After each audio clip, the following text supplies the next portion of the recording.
On the winning the toss, did you expect Nepal to bundle out for this low total?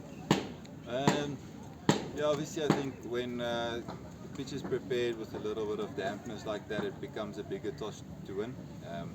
Fortunately, last year when it came here, we lost the first 3 tosses, and the last game we sort of were in a winning position but didn't manage to get over the line.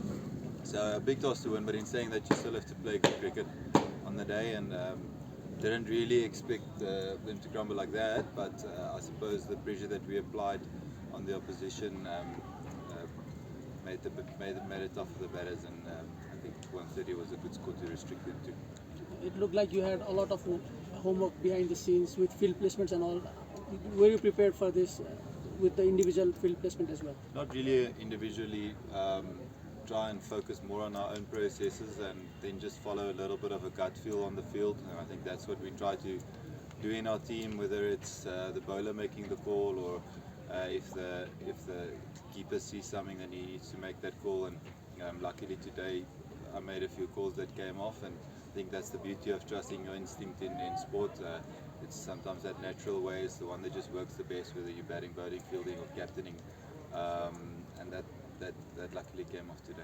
You're experimenting a lot with your bowling as well, bowling behind the umpires at times. Did you plan that? Yeah, it's just trying to create some variation. It's something that I've done for a while. It's something that other bowlers have done for a while. So yeah, not really something special about it. Not really going to make a big thing about it. It's just a different ball, really.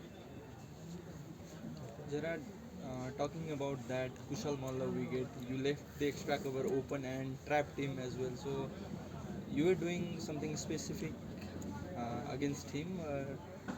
I mean, you were ready. You planned for that. It seems so. Yeah, as I said a little bit earlier, we didn't really plan like specifics to any of the players. We have a general idea of what the players do.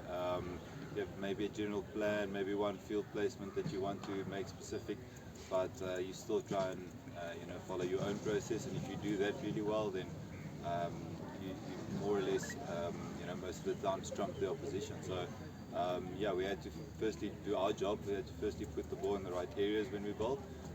We had to bowl the right variations when that was needed, and those little bits of instinct and trusting yourself where to put the fielder is then something that's just an add-on. So didn't have like many theories and stuff coming into the game.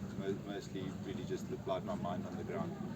With just 133 to chase, at one time between 20 to 25 overs, you were under pressure after quick wickets. Did you have any second thoughts at that time?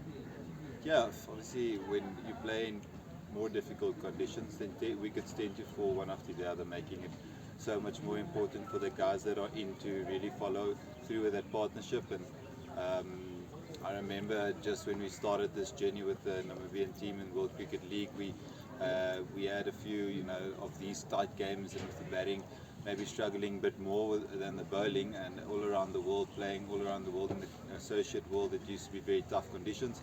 And over the last period, over the last year and a half or so, we've really tried to put emphasis on the top order, setting good foundations and scoring good runs, and that's been very fruitful for us the last year or so, where the top order really cashed in heavily, especially in the T20 format.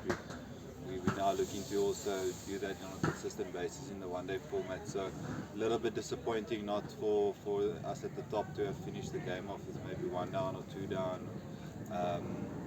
It was really an opportunity for those guys to, sort of turn the knife there and really make it a big win. But in saying that, maybe a good opportunity for everyone, for the top 8 to sort of in game 1 get a feel of the ground, get a feel of the fans out here, get a feel of the pitch and the opposition bowlers. So maybe it has something good for us for the rest of the series. Yeah, well, congratulations first off. We saw Jan Froling in 3 for I think